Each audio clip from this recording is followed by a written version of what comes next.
It started off slow, ladies and gentlemen. I actually talked about this in a recent video I did about the MacBook Air, where I started out really slow in the Apple ecosystem with just an iPad many years ago. As a matter of fact, let me real quick show you what I'm talking about in that video. Started with an iPad. It's the best tablet out there. I used to say I like my phone's Android and my tablet's iPad because I wanted the best of both worlds. And then I started getting an iPad Pro because I was editing videos for this channel. It actually worked out better for me than even a desktop PC. So I got the better version of the iPad and I was off to the races. Then I decided, well, let me try an iPhone just because, I'm a YouTuber and I want to check it out. They made some good iPhones. So I started with the 11 Pro Max and ended up here with the 12 Pro Max. But that's as far as I'm going. I'm never going to go any further. Why would I do that? The phone is fine. I was using the iPad before I even had a YouTube channel. No big deal. Never get anything like an Apple Watch. But I used to use Samsung smartwatches all the time, so of course I wanted something like that, and so I ended up getting one of those. But there was no way in the world I was ever going to get AirPod Pros. Those things are trash and they're way too expensive. Anyway, I wasn't too worried about becoming an Apple sheep because ultimately a MacBook was way too expensive, and there's no reason for me to get one. Why would I need one? See, what happened was, this is crazy, and it's kind of exactly what Apple wants to do. They want to suck you in slowly. Now, the funny thing is, I mentioned this in my recent video about the MacBook Air. I just recently did that. I'll leave a link in the description and probably up here as well. So make sure you hit subscribe if you have seen that video. Even if you haven't, hit subscribe so you can watch it later on. Because here's the thing. The golden handcuffs of the Apple ecosystem are absolutely terrible. And there's a huge problem, at least for me, about that Apple ecosystem. And I'll tell you all about it right after this. This is, you listening to Travis. What up, players? Welcome back. And for all you new people, welcome. My name's Travis and I do tech videos every single week and have a blast doing them. If that sounds like fun to you, sit back, relax, and enjoy the video. Anything I talk about will be in the description below, but for now, let's just get into the video. The Apple ecosystem, once you're in it, is just amazing. But let me tell you something. The golden handcuffs are real. And if you've never heard of that phrase before, I can really briefly tell you what it means. Essentially, it's the nicest thing that you're trapped in. That can be a job, or in this case, technology. Now, like I said before, it started very slow with me, and it's funny because the comments on my MacBook Air video kind of parrot exactly what has happened to me. It started off slow, a tablet, an iPad. The best tablets that are out there tend to be iPads. And while the build quality of Android tablets are good, the support on the software side can't touch iPads, period. So it just made sense. Even if you have an Android phone, you get an iPad if you want a tablet. But moving over to phones was kind of a much harder thing for me to do, and I had no intention of doing it. And I kind of blame this channel for that.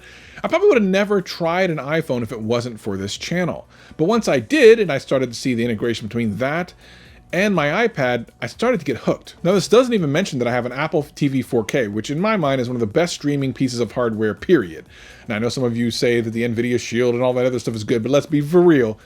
This thing is incredible. 4K, HDR, Dolby Vision, Dolby Atmos, all supported across everything. It's incredible and hard to beat. And if you have an iPhone or anything like that, it's even better. So once you have a couple of these things, you start to wonder what else is there. And despite the fact that I really railed on the AirPods Pro being too expensive, and to be honest, they're some of my least favorite earbuds that I own, I still use them for two really important reasons. Number one, the call quality. People can hear me absolutely clearly when I'm using them.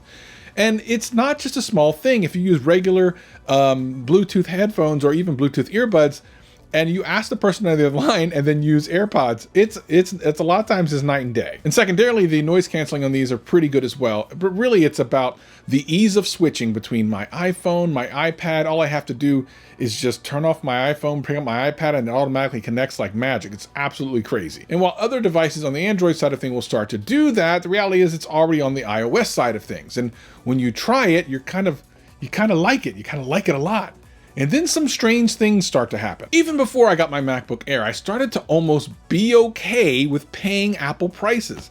And this is problematic.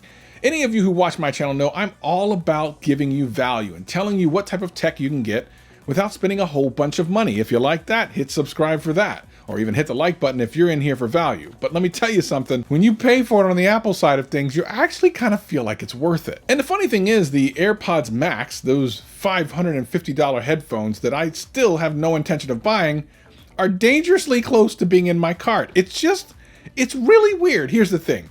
Even the case on my iPhone 12 Pro Max and the one that I had on my 11 Pro Max, this leather one, this one right here, that's like $50, is absolutely amazing. Like, it feels perfect on the phone.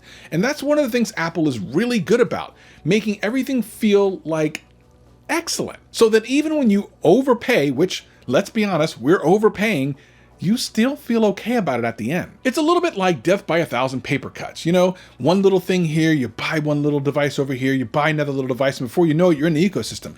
This feels like quicksand. One minute I have one Apple device, the next minute I'm completely into the entire ecosystem and Apple has its death grip on me. I'm really upset. Things like iMessage keep me from going back to Android smartphones as my primary phone. Now I get it, there's other messaging apps out there. As a matter of fact, it's pointed out to me in all of my comment sections every single time I talk about iMessage. But the reality is, you don't have to download an extra app to get iMessage when you have iPhone friends. And as a matter of fact, I came to find out through the blue bubbles of iMessage how many iPhone friends I had. I didn't even know. And when you have a bunch of iPhone friends, end of story, I'm going to tell you right now, you're not going to want to leave an Apple iPhone. You're just not. iPhones are staying in your pocket. Now, whether you like the iPhone or not, whether you think it's a piece of garbage or a piece of art, the technology is really good. It's a phone that you can always rely on. The battery life on the Pro Max series of phones have been incredible, better than any Android phone I've ever used personally. And I just can rely on it. And with the integration of everything in my house and now with my laptop, bro, I don't want to give that up. If I switch back to Android, I at least give up the ability to do things like AirDrop from my phone directly to my laptop. Now, of course, yes, I can share the file in some kind of antiquated way, or I upload it or something, but I don't want to do all that. I don't need to. I just AirDrop it and I'm good to go. Now again, I talked about iMessage, and is it better than other like RCS text messaging or anything like that? Not necessarily, but when you get used to it and when you use it and everything that's built into it, I mean, kind of is better. If you have a lot of iPhone friends, there is no alternative. Like, you're not going to get your iPhone friends to download some other app so they can talk to you. Why would they do that? And considering how dominant Apple has been lately as far as like selling things, even in the middle of a pandemic, have you seen some of the record sales they've done in the last couple months? It's crazy. Like, I kind of wish they would slow down and have a couple failures. I gotta be honest. For as many Apple products as I'm starting to buy, I hope they fail soon because this is getting ridiculous. And the integration, like I talked about before, it's not just AirDrop and messaging on all of your devices, which I know Samsung now is finally getting around to. When you pick up your tablet, you can now get your messaging and stuff on your phone, or you had to use other apps previous to this, but it was always just integrated in iOS. But I mean, like, copying on my phone and then pasting on my iPad without having to do it's amazing. And still, as I've talked about before, when I go from one iPhone to the next, the setup is so incredibly easy, and I haven't even had to put passwords back into apps. Every time I've done a upgrade from an Android phone to another Android phone, I pretty much had to log into just about every single social media app on that phone. And sometimes I don't remember the password, I gotta go look for it, and it's a pain. On my iPhone, it's just there. Android is great for customization and expressing yourself within your phone. iOS and Apple is not. If you don't like the look of this phone, you stuck. Again, I would like to have a phone that doesn't have a big ass notch on the front of it. I don't like notches. I don't like that. I wish it looked a little bit cooler. I wish I had like a flip screen. I wish it folded. I wish it did a lot of the things that Android phones do. But there's so much I would give up. Things that give me FOMO. I don't want to miss out on the integration and the iMessaging with my friends. Again, you might think I'm crazy, and if you've not stepped into the Apple ecosystem, I totally get it. Once upon a time, I was on the other side going, how can that be something that keeps you?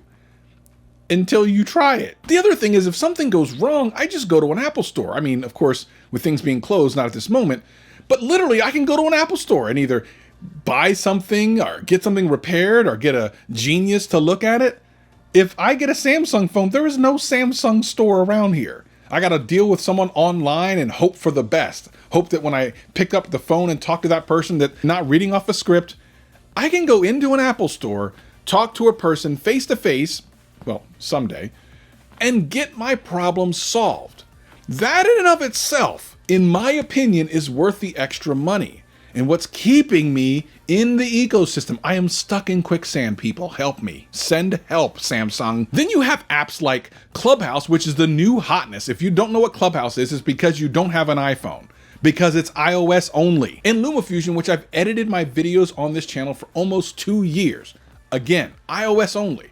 So when you have developers playing favorites and only putting their apps on iOS, it's kind of unfair. Many people accept Apple's pricing because of the convenience and the customer service. The customer service tends to be very good. And the fact that they can go to their local mall, generally speaking, and get things repaired or fixed is worth the extra money for most people above and beyond an Android phone. Now, it doesn't mean that their iPhone is better.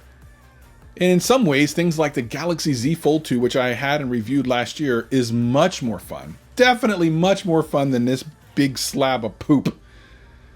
But you know what? At the end of the day, if I feel like I'm supported, I'm going to get some support if I need it. I have integration. It's just going to work. That's worth it to me. That's worth the time and money for it. Really, for me and a lot of other people, it's worth it. Now, like I said, I recently got a MacBook Air with the M1 chip, and I'm pretty amazed by it. I'll probably do another video about it, but if you haven't seen those videos, check them out. I think they're pretty great. People really seem to love them, so make sure you check it out. Hit that subscribe button, hit that like button, and tell me in the comments below, are you stuck in the Apple ecosystem with me? Because if you are, we need to help each other out. We need to get out of this thing. It's a trap. See you next time. Peace and love.